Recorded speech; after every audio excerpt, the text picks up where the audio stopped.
संपूर्ण आध्यात्मिक ज्ञान के लिए सुनिए संत रामपाल जी महाराज के मंगल प्रवचन। आप संत रामपाल जी महाराज जी के मंगल प्रवचन संत रामपाल जी महाराज एप्लीकेशन पर भी सुन सकते हैं तथा उनके द्वारा लिखी पुस्तकें भी डाउनलोड कर सकते हैं। क्योंकि तुझे वो संत वो सतगुरु नहीं मिले जो गीता अध्याय नंबर 4 के श्लोक 32 और 34 में कहा है। और वो तत्वदर्शी संत या तो परमात्मा थे या वो महापुरुष थे जिनको भगवान मिले, लेकिन उस समय ये ज्ञान डिक्लेयर नहीं करना था, सार्वजनिक नहीं करना था। आज ये दास भेजा परमात्मा बना के, ये याद रख लिए।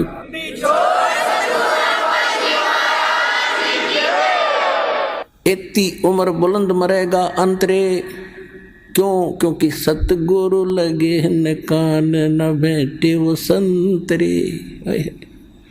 ना तो कोई सतगुरु मिला, वो संत नहीं मिले, जिस कारण से कहते सुखदेव ने 84 भुगती बना पजावे खरवो, और तेरी क्या बुनियाद पर तू पंडा पंथ पकड़वो। ऐसी साधना करके सुखदेव जैसे महर्षि ने गधा बनना पड़ा। एक बार अपनी हिस्ट्री बताते हैं सुखदेव जी। उसको दिव्य दृष्टि प्राप्त हुई और डिस्कशन चल रही थी, उसमें एकदम झटका लगा उसको सब ऋषियों के बीच में उसने अपनी आत्म कथा बताई कि एक समय मैं गधे की योनि भोग रहा था और कुम्हार ने खूब काम लिया पुजावे के ऊपर, और जब मैं अंधा हो गया मुझे छोड़ दिया। कर्म अनुसार अंग भंग होते हैं और यहाँ दोनों कर्म भोगने पड़ते हैं जब तक परमात्मा कबीर जी की भक्ति हम नहीं करते हैं। परमात्मा कबीर जी की भक्ति इस दास से प्राप्त होने के बाद आपके पूर्व के सारे पाप कर्मों पर क्रॉस लगा देगा, खत्म कर देगा, भगवान नष्ट कर देगा। जब ही सतनाम हृदय धरो भयो पाप को नाश, हृदय से चिंगारी अग्नि की या पड़े पुराने घास। 1000 टन घास पड़ा हो अड़ंगा और उसमें एक माचिस की सीख लगा दे, सारे ने फूंक कर राख बना देगी और चलेगी तेज हवा, कहीं की कहीं जगह पड़ेगी, ग्राउंड साफ हो जाएगा। जैसे सूरज के आगे बदरा ऐसे कर्म छयारे, प्रेम की पवन करे चितमंजन जल के तेज नयारे। आत्मा और परमात्मा के बीच में ऐसे पाप कर्म बाधा बने हुए हैं जैसे सूर्य के बीच में बादल हो और तेज हवा चलती है, उन बादलों को तितर बितर करके और वो स्वच्छ प्रकाश आप तक पहुंचा देती है। ऐसे बताते हैं कि जैसे सूरज के आगे बदरा ऐसे कर्म छयारे, और प्रेम की पवन और करे चितमंजन फिर झलके तेज नयारे। यानी ये सतनाम का जाप करें, आत्मा में प्यार जागेगा, आंसू आने लगेंगे, आपके टप पड़ा करेंगे, मालिक की चर्चा जरा सी शुरू होती। अभी तो हमारे अंदर वो अड़े पड़े हैं पाप कर्म, हमें अंदर से वो उस स्थिति में आने नहीं देते आत्मा को।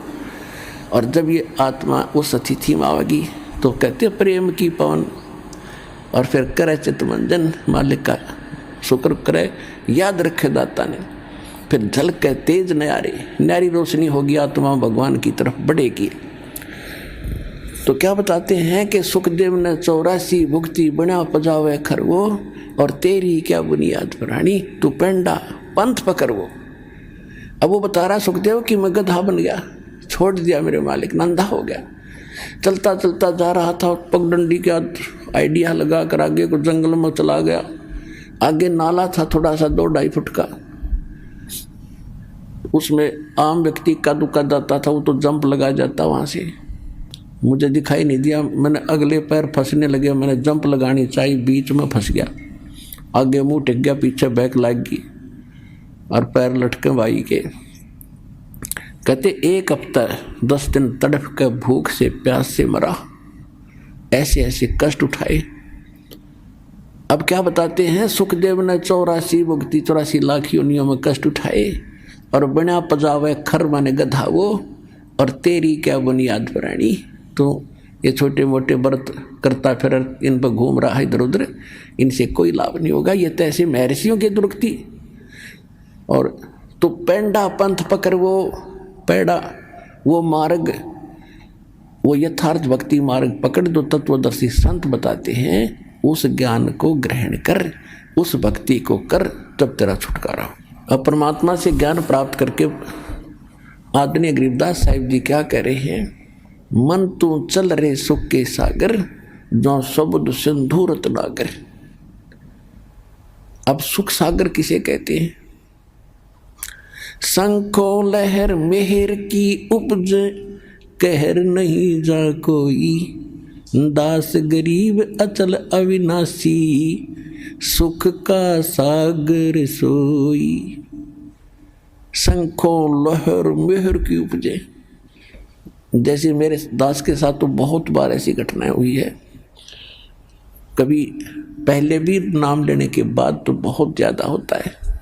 अकेले बैठे हो, चिंतन मालिक का चल रहा हो, ऐसी स्थिति आ जाती है चाहे किसी ने हमें कितनी पीड़ा दे रखी है, कितना दुखी कर रखा है, तो उसके प्रति भी द्वेष नहीं आता।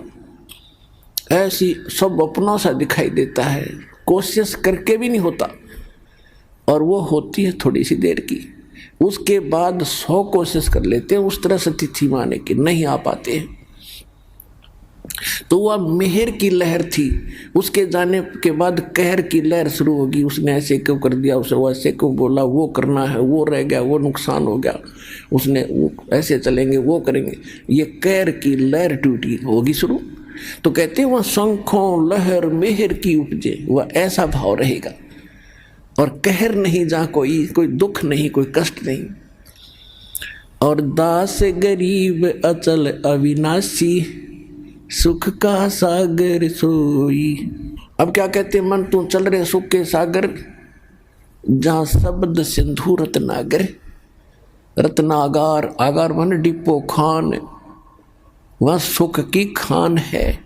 सतलोक यानी जिसमें कि उस चीज का अभाव नहीं, कोयले की खान है, कोयला निकाल ले जा, अंत नहीं आता। कहते वो आगार है, डिपो है सुख का, सुख सागर।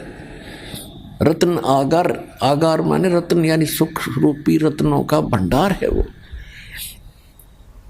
फिर क्या बताते हैं, कोटि जन्म तन भर मत हो गए, और कुछ नहीं हाथ लग्या रे, कुकर सुकर खरबा बोरे, कौआ हंस बगारे।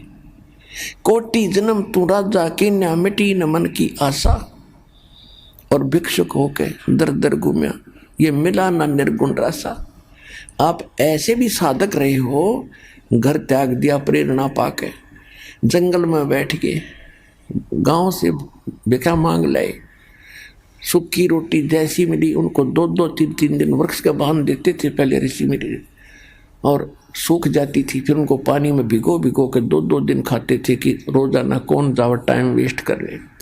कैसे ऐसे कहते ऐसे कठिन तप साधना भी तूने की, जिसके कारण आप इंद्र की पदवी भी प्राप्त कर ली, स्वर्ग का राजा बने, पृथ्वी के राजा बन गए।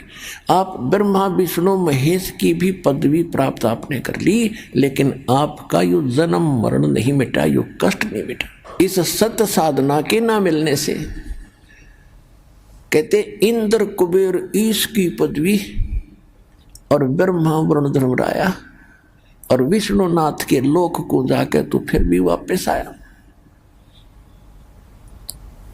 अब देखो, हम तो एक छोटे से क्षेत्र के कोई चेयरमैन बन जाए, सरपंच बन जाता है, बस उस समय काख पीटे बिना ज्ञान के, और चेयरमैन बन जाता कहना है कि एमएलए एमपी बन जाओ, पता नहीं क्या बन गया। तो इस प्रकार परमात्मा कहते हैं, तो पूरे स्वर्ग के राजा इंद्र, वो तो स्वर्ग में तो वैसे जीव आम आदमी जाना चाहता रहा कि वहाँ तो गुण है सुख से, एक सिंपल मैन को भी, तो उसकी तुलना में वहाँ के इंद्र को, वहाँ के राजा को, सुरपति देवताओं के राजा को कितना सुख होगा, उसकी थोड़ी सी झलक बताते हैं कि आप यहाँ कितनी कितनी कठिन साधना करके फिर भी भटक रहे हो, कुछ भी हाथ नहीं लगा। क्या बताते हैं कि आगे गए ना वापस आए, और रहते भी सब जा, और बिन साहेब की बंदगी कहीं ठोर ठिकाना ना। अब जैसे मनुष्य जीवन में है हम, या मृत्यु होगी, कर्मानुसार हम हो सकता स्वर्ग में भी चले जाएं, कुछ पुण्य हो गए तो पुण्य में भी, वहाँ स्वर्ग में मृत्यु होगी, चलो पुण्य खत्म हुए, नरक में। अब नरक का समय भी निर्धारित होता है, वो पूरा होता है, चलो गधा बनो, गधे का भी निर्धारित है, मरो, फिर चलो कुत्ता बनो, और फिर कभी मनुष्य बनो तो मनुष्य बनो, और फिर मरो फिर चलो, या चलो चलो मिटेगी अब इस दास से दीक्षा लेकर।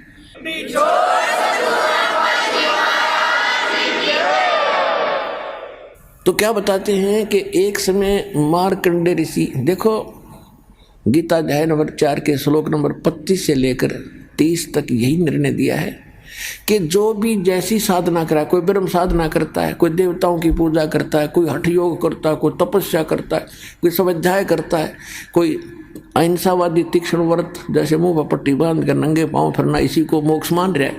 ये सभी अपनी अपनी साधनाओं को पाप नाशक मानते हैं। पाप नाशक मीन मोक्षदायक, पाप नाश होंगे तभी तो मोक्ष मिलेगा। इसी प्रकार मार्कंडेय ऋषि उसी कैटेगरी का था।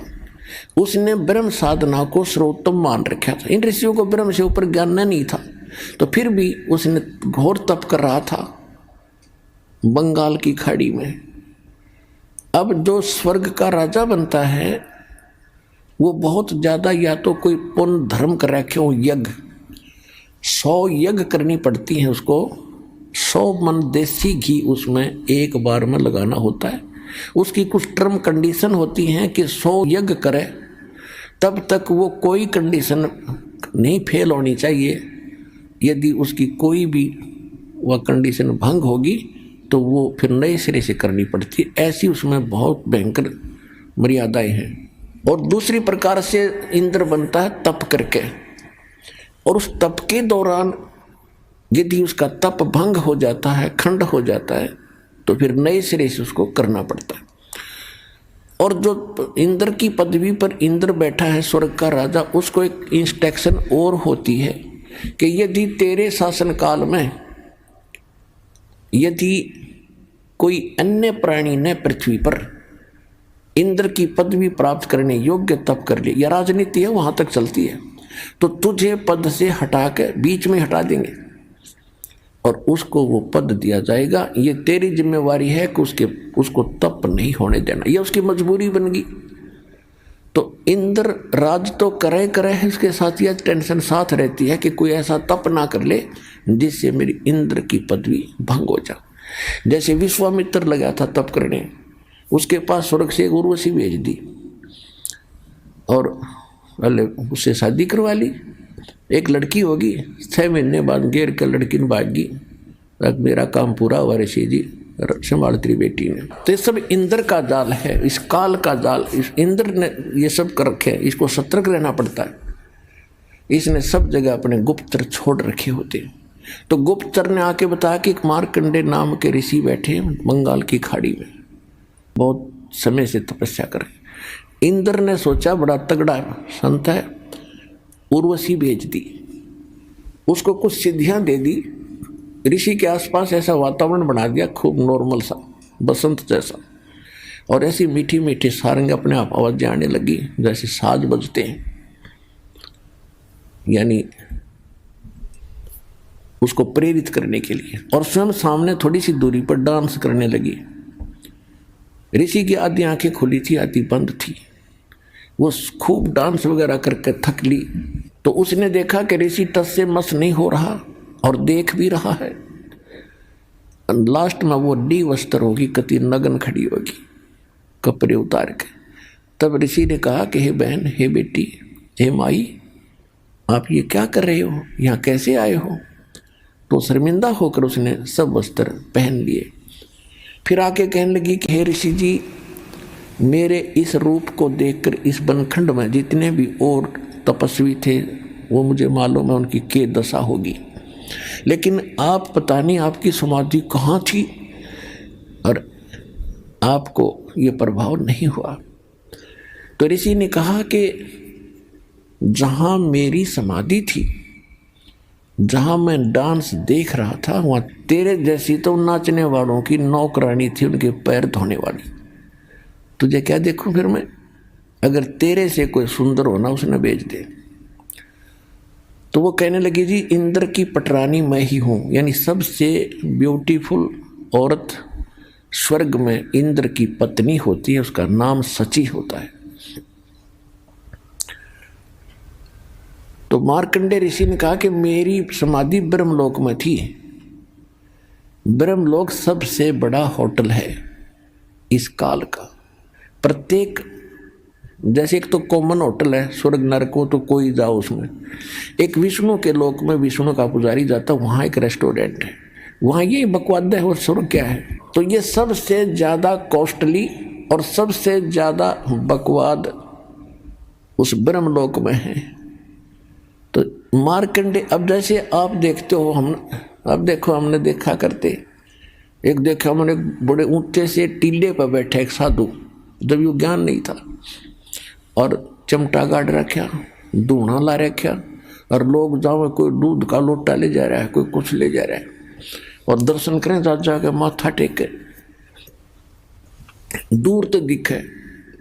अब उसके बारे में इस सूक्ष्म वेद में बताया है गरीबदास साहिब जी ने कि डिम्ब करें, डिम्ब माने पाखंड ढोंग करें, और डूंगर चढ़े, डूंगर माने ऊंचे स्थान पर बैठेंगे ये, ताकि दूर तो सब न दिखूं मैं कुछ कर रहा हूं, और अंतर झीनी झूल जग जाने ये बंदगी करे, ये बों सूल बबूल, ये तो खोटे खोदे थे, इनको ज्ञान ही नहीं था।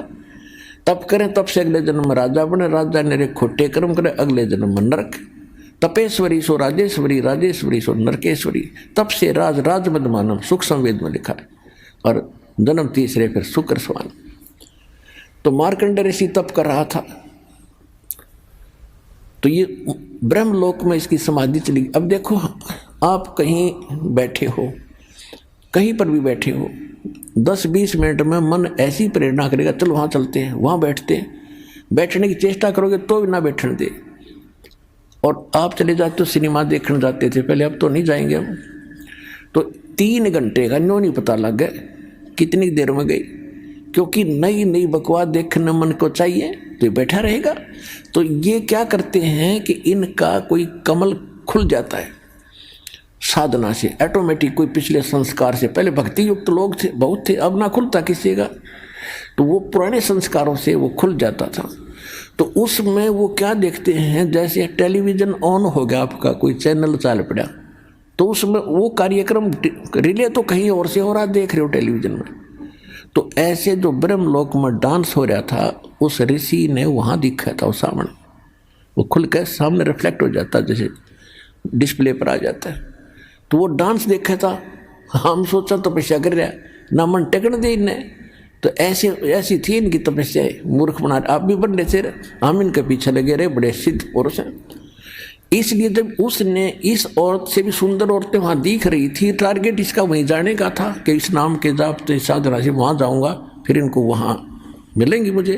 और ये नाम भगत क्या करते, इनका टारगेट क्या था, तो ये भगवान की रोशनी से आपको दाना दाना समझ में आओगा इसका पूरे अध्यात्म मार्ग का, सब कर्मों का, सब अध्यात्म ज्ञान का। अब मार्कंडेय ऋषि कहने लगा, तेरे से कोई सुंदर हो उसको भेज। तो कहने लगी, मैं इंद्र की पटरानी मैं ही हूँ। तो उसने कहा कि जब इंद्र मरेगा, ऋषि ने कहा, उसको पता था कि इंद्र की आयु कितनी है, 72 चतुर्युग, 72 चतुर्युग। इंद्र यानी ब्रह्मा के एक दिन में 14 इंद्रों की मृत्यु हो जाती है। ब्रह्मा जी के 1008 वर्ष की पूरा एक दिन होता है, वैसे लंपसम इसको 1000 वर्ष मान लेते हैं। जैसे 365 से 1/4 दिन का अपना वर्ष होता है, इसको हम 365 का मान ले हैं। तो इस प्रकार 72 चतुर्युग तक वो इंद्र का राजा रहेगा, स्वर्ग का राजा इंद्र बना रहेगा। और मार्कंडेय ऋषि को पता था कि इसकी मृत्यु होगी, इतना इनको ज्ञान था। तो इसने कहा, उस औरत से कहा, उस उर्वशी से कहा ऋषि ने कि इंद्र मरेगा तो तू क्या करेगी, तो भी तो मरेगी, तो भी मरेगी। कहने लगी, मैं 14 इंद्रों को वरूंगी। अब हिसाब लाइयो पुण्यात्मा, ये 2.5 घंटे सुबह, 2.5 घंटे शाम बैठ के अटपट करके सोचो मोक्ष प्राप्ति कर लेंगे। मंत्र ये है नहीं जो मूल मंत्र दास के पास है। तो कहने का भाव यह है कि इतनी तपस्या, इतने पुण्य किए थे उस पुण्यात्मा ने, जो इंद्र की पटरानी बनी हुई है, उसकी कितनी 1000 चतुर्युग की आयु थी उसकी, 1008 चतुर्युग की। क्योंकि कह रही है कि इंद्र मर जाएगा, मैं न्यों की न्यों रहूंगी, नेक्स्ट इंद्र वहाँ आएगा तपस्या करके, वो मेरा पति होगा। यानी मैं तो स्वर्ग की रानी पटरानी बनी रहूंगी इतने समय तक, इंद्र मरते रहेंगे। तो मार्कंडेय ऋषि ने कहा कि वो 14 इंद्र भी मरेंगे, और फिर तू क्या करेगी कि जितने इंद्र मैं वरूंगी वह तो गधे बनेंगे मृतलोक में, और फिर बाद में मैं गधी बनूंगी। तो मार्कंडेय ऋषि बोला फिर मुझे वहाँ क्यों ले जा रही थी कि मैं अपनी इज्जत रखने के लिए, यदि मैं हार कर जाऊंगी तो मैंने दुआगन करेंगे, मुझे दंड देंगे, मजाक करेंगे, मेरी बेइज्जती करेंगे, तू हार का आएगी। मार्कंडेय ऋषि बोला तू आज भी गधी 14 खत्म करेगी, और मरने के बाद तू स्वीकार कर रही है कि मैं गधी बनूंगी, वो गधे बनेंगे। सारी भी इज्जत की ठेकेदारी बन रही है अपनी इज्जत रखने के लिए। तो यह सब की बुद्धि भ्रष्ट हो रही है पुण्यात्माओं। अब इतने में इंद्र आ जाता है और आके कहा कि हे बंद नवाज, आप जीते हम हारे, इंद्र की गद्दी प्राप्त करो। मार्कंडेय ऋषि कहता अरे इंद्र का राज मेरे लिए तो काग की बीट है, मुझे नहीं चाहिए ये। आजा तुझे इंद्र ऐसी विधि बताता हूं कि आप ब्रह्मलोक में चले जाओगे, वह हजारों युगों तक और मौज करोगे, बहुत लंबा समय है। अब इंद्र क्या कहता है कि महाराज जी फिर देखेंगे, तो मौज करने दे। पुण्यात्माओं सबकी बुद्धि पर पत्थर पड़ गए। अब आप किसी व्यक्ति मित्र को जिसने समय पर टूक मिलते हो, अच्छी पोस्ट हो, थोड़ा बहुत धन हो, सामने गुट्टी लगा ले, तो उसको जाकर आप यूँ कहो कि भाई चलो भक्ति कर लो, ऐसे हो जाएगा वैसे हो जाएगा, और फिर ज्ञान तो आपको पता ही है कि गधे बनेंगे कुत्ते बनोगे। तो कहता फिर देखेंगे तो मौज करने दे। फिर के देखा गधा बने पास तो कुम्हार देखेगा, कर्म मारेगा, लठ तेरा 2.5 मन का बोरा धरेगा। देखना अब देख मूर्ख, ज्ञान सुन समझ और छोड़ बुराई ले, नाम भक्ति कर भगवान की। अब देखना है, फिर क्या देखेगा। तो ये इंद्र का बीमारी, वो राज ना छूटे, गुट्टी ना छूटे, वो ठाठ ना छूटे, वो जी फिर देखेंगे। अब कुछ दिनों के बाद इंद्र फिर आया। मार्कंडेय ऋषि एक चींटियों के कीड़नाल को देख रहा था। चींटियां कोई दूर जा रही थी, कोई दूर जा रही थी, वहां बैठा था काफी समय से। इंद्र का फिर टेंशन होगी, ये कौन ऋषि बैठा है, फिर तपस्या पर बैठ गया। तो उसने तुरंत आकर देखा ये तो मार्कंडेय ऋषि है। मार्कंडेय ऋषि से पूछा महाराज क्या देख रहे हो चींटियों में। मार्कंडेय ऋषि बोला कि मैं ये देख रहा हूं कि इन चींटियों में कितनी चींटियां कितने बार इंद्र की पदवी प्राप्त कर चुकी हैं। कि चींटियां और इंद्र की पदवी, हाँ जी।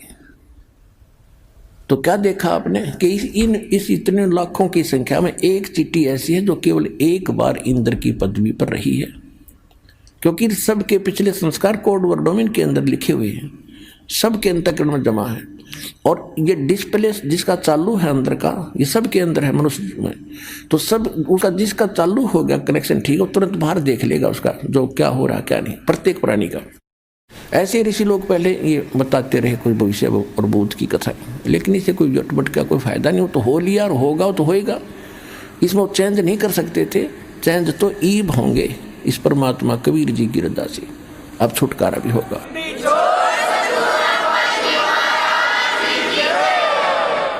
तो इंद्र का पसीने आगे कि एक बार ये सब चींटियां भी इंद्र रही हैं, कई बार, एक की बात छोड़, और फिर भी बुद्धि में आई। तो पुण्यात्माओं ये खेल समझना। अब क्या बताते हैं कि इंद्र कुबेर ईश की पदवी ब्रह्मा वरुण धर्मराया, विष्णुनाथ के पुर को जाके तू फिर भी वापस आया। असंग जन्म तन मरता होगे जीवित क्यों ना मरे रे, 12 मध्य महल मठ भोरे बहुर न दे धरे रे। कहते हैं असंग जन्म हो गए तो आपने मर्तों को अब जीवित मर के देख एक बार। अब जीवित कैसे मरना है एक तो ऐसे मरना है कि हमने संसार की रीस नहीं करनी, कोई ज़्यादा फंड करा करने दे, नाचे गावे ब्याह विवाह शादी में करने दे। ये तो बालक करते हैं ऐसे जिनको ज्ञान नहीं। जैसे एक समय नानक साहिब जी मायूस बैठे थे, ऐसे कोई भक्त प्रथम बार गया, दूसरी बार गया, देखा कि साधु संत फकीर इतने मायूस क्यों हैं, क्यों दुखी दुखी से नजर आ रहे हैं, तो सुख, इनको तो टेंशन होनी ही नहीं चाहिए। तो उसने पूछा कि महाराज मैंने कई बार देखा है आप खुश नजर नहीं आते। तो नानक साहिब जी ने कहा कि भाई किस चीज़ पर खुशी हो, एक पल में ना जाने यहाँ क्या बिजली गिर जा। कहते ना जाने काल की कर डारे और किस विध ढल जा पास आवे, और जिन्हां ते सिर ते मौत खुड़क दी उन्होंने केड़ा हासा। हमने तो भाई तुझे दिखा है ना जाने आके बिजली गिर जाएगी। जैसे उदाहरण के लिए अब जीत मरने के ऊपर बात चल रही है कि हम ब्याह करते हैं, बकवाद करते हैं, डीजे बजाते हैं, फंड करते हैं, नाचते और गाते हैं। एक लड़का ऐसे ही पहले दिन तो खूब नाचे गाए, अगले दिन बारात जा रही थी, दुल्हे वाली गाड़ी टकरा गई, एक्सीडेंट हो गया। दुल्हे समेत रिलेटिव जो खास बैठे रहे दुल्हे के साथ में, कोई भाई का बेटे, कोई बहन का बेटे हो, या कोई पति यानी कोई और विशेष, 8 के 8 मर गए।